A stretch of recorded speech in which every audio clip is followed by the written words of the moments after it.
Olá, feliz sábado. Como foi a semana de vocês? A minha foi incrível. Lutas, mas também vitórias. Vamos então às nossas reflexões sabáticas de hoje.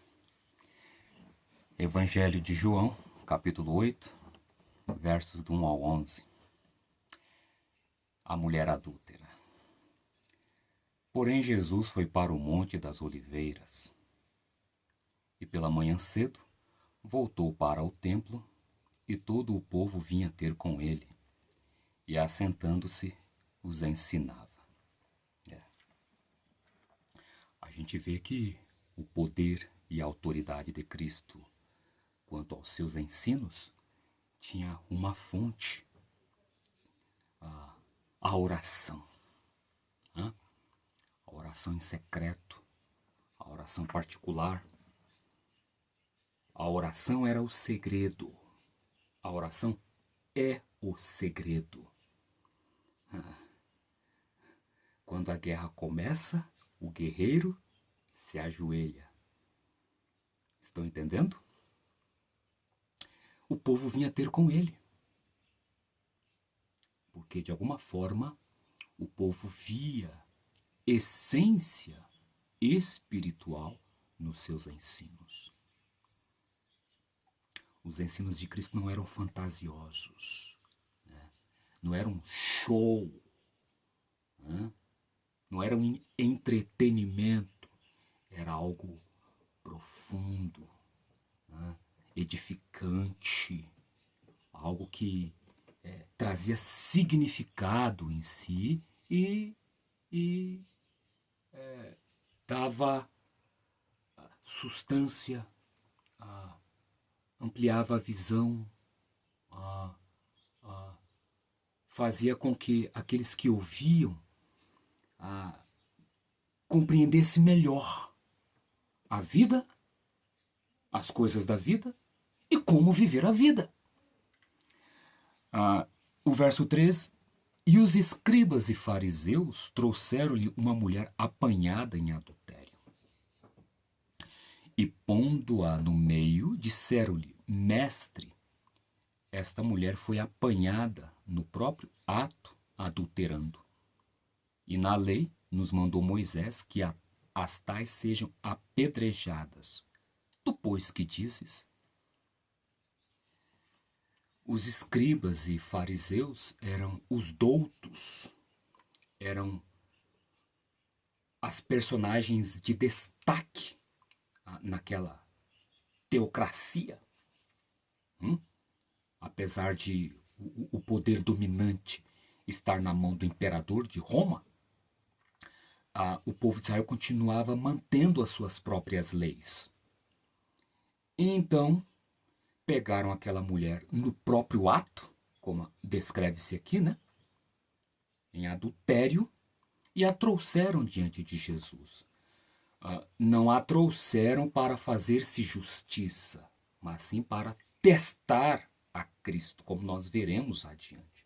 O interessante é que o adultério envolve apenas uma pessoa ou duas pessoas, no caso, uma mulher e um homem. Logicamente, uma mulher e um homem. Agora, cadê o homem? Cadê aquele com quem ela estava adulterando? Então, quer dizer, havia pureza nas intenções e nos motivos daqueles homens? Estes doutos, estes religiosos, são aquelas pessoas que apregoam a lei, mas não apreenderam ainda o espírito da lei. E por quê? Porque os seus próprios corações ainda não haviam sido ou não foram transformados. Estão entendendo? Não compreenderam a plenitude da graça na condescendente misericórdia divina para com eles e, no entanto, não conseguem também dispensar essa mesma graça condescendente misericordiosa para com o seu semelhante. Continuam tão duros quanto antes mantendo então agora nada mais do que uma forma de religião. Eis a diferença, senhores e senhoras. Eis a diferença. Eles estão ali sustentando a lei de Moisés, está entendendo? Promovendo a lei de Moisés, dizendo-se vindicar a lei de Moisés, mas totalmente alheios ao espírito da lei. No verso 6, então, nós lemos, isso diziam eles, tentando para que tivessem de o acusar. Percebe? Então, quer dizer, era uma cilada, era uma armadilha. Mas Jesus, inclinando-se, escrevia com o dedo na terra. A calma de Jesus, a tranquilidade. Jesus conhecia a natureza humana, Jesus conhecia a humanidade. Jesus sabia de suas fraquezas, de seus sofismas, enfim, de seus intentos. E, claro, de longe Jesus já havia entendido o que estava acontecendo ali. Era um teatro. Será que hoje tem acontecido teatros na nossa sociedade, no mundo político, no mundo jurídico, no mundo econômico? Nossa!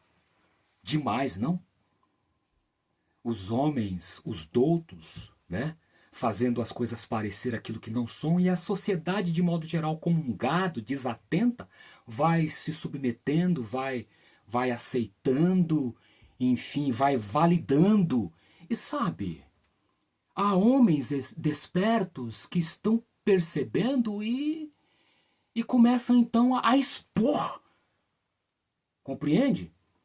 E é claro, estes cientes daquilo que estão fazendo se indispõem. Não é diferente. O espírito é o mesmo. O espírito é o mesmo. Bom, o fato é que Jesus, inclinando-se, escrevia com o dedo na terra. O Deus vivo escreveu com seu dedo a lei, os 10 mandamentos. E agora está Cristo escrevendo com seu dedo na terra. Isto é, o Filho de Deus. Bom, o Deus vivo escreveu na lei, a lei é imutável. Agora, quando seu Filho está a escrever com o dedo na terra, a terra, o vento leva, desfaz o que está escrito, a água vem e desfaz. Estão entendendo o que é que Cristo estava escrevendo na terra? E por que se desfez? E como insistissem, perguntando-lhe, endireitou-se e disse-lhes. Veja, Jesus manteve a tranquilidade e nesse ato de manter a tranquilidade provocava o apavoramento deles, a insistência deles, ou seja, manifestava o desequilíbrio deles e, consequentemente, o quê? O espírito que estava por detrás dos intentos deles. Eis a questão, senhores. O homem de Deus, em meio à tempestade, mantenha calma. Porque ele sabe quem é o Deus da tempestade. E ele sabe quem é aquele que está no barco em meio ao mar revolto ante esta tempestade. Que no caso é o Senhor Jesus. Então ele mantém a serenidade, o equilíbrio, a postura. É seguro de si. Estão entendendo? Bom, e como insistissem, perguntando-lhe, endireitou-se e disse-lhes, aquele que dentre vós está sem pecado, seja o primeiro que atire pedra contra ela. Olha só, desfez. De um momento para o outro. Bom, ele não discordou da afirmativa deles quanto às exigências da lei, todavia, ampliou a espiritualidade da lei. Maravilha. É o pecado, certo? E o pecado é a quebra do mandamento. Bom, então, qual de vocês que não tem pecado, que atire a primeira pedra? E Jesus estava o quê? Na verdade, escrevendo o pecado de cada um deles ali, na areia. O primeiro que ousasse, espera aqui, alto lá. Vamos continuar? E tornando-se a inclinar, escrevia na terra. Olha a calma, esse que me impressiona. É o que eu busco. Essa segurança, essa força, esse poder. Isso é poder, senhores. Paz em meio à tempestade. Isso é poder. Paz em meio ao mar revolto. E o mar é o quê? É simbolismo para povos, nações, língua, é as pessoas. Quando ouviram isso, saíram um, a começar pelos mais velhos até os últimos. As pedras foram jogadas. Eles já estavam com as pedras na mão, prontos. Bom, diante disso, foram lançando as pedras e saindo um a um. Ficaram só Jesus e a mulher que estava no meio. Aquela mulher estava certa de que iria morrer. Ela estava certa. Ela havia já se rendido, se entregado. Sabe quando tudo está perdido? Quando nada mais faz sentido? Quando nenhum esforço mais vale a pena? É neste exato momento que o Deus da misericórdia em seu Filho Jesus se manifesta. Especialmente quando nós estamos diante de acusadores, de pessoas que dizem que não vale mais a pena, que já não é mais possível. A última palavra é de Deus, é do alto. Por isso que nunca devemos perder a fé, jamais devemos desistir, devemos perseverar, descansar, continuar. Entendem? E endireitando-se Jesus e não vendo ninguém mais do que a mulher, disse-lhe: Mulher, onde estão aqueles teus acusadores? Ninguém te condenou? E ela disse: Ninguém, Senhor. E disse-lhe Jesus: Nem eu também te condeno. Vai-te e não peques mais. Que Salvador maravilhoso, não? Que socorro bem presente na angústia. Que libertador maravilhoso. Se há um ali que tinha autoridade, poder e razões para apedrejar aquela mulher, era Cristo. Se havia um ali que podia validar a exigência da lei, era ele. E o que foi que ele fez? A perdoou.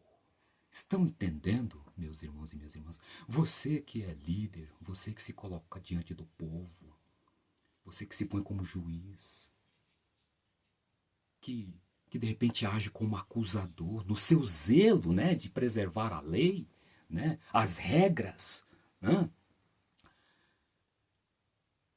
Como é que você tem agido, tem procedido? Você tem revelado Cristo? Ou você tem revelado aquele que é contra Cristo?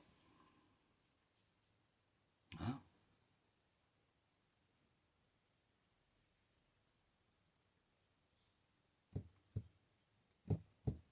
Mulher, onde estão aqueles teus acusadores? Aqueles que gostam de expor, de humilhar, né? Movidos pelo ódio. Não, senhores, não é assim. O bom coração tem um mau coração e um bom coração. Tem pessoas que não são religiosas que têm um bom coração. Agora estamos repletos de religiosos com um mau coração. É por isso que eu não tenho mais uma religião, eu tenho uma fé. A religião divide, a fé une. Entende? E o fundamento da minha fé é a palavra de Deus. Estão entendendo? Vai-te e não peques mais. Então quer dizer, aquela mulher morta reviveu, renasceu no Espírito. E alcançada pela imensa graça, amor e perdão divinos, o que ela devolveria em gratidão? Claro, amor, submissão, obediência. Tudo é por amor. Tudo é por amor. O cumprimento da lei é o amor. E é isso que todos nós precisamos entender. Quando, de fato, somos alcançados pelo amor de Deus. Amém? Fique então aí. Um ótimo dia sabático. E até o nosso próximo encontro. Deus abençoe.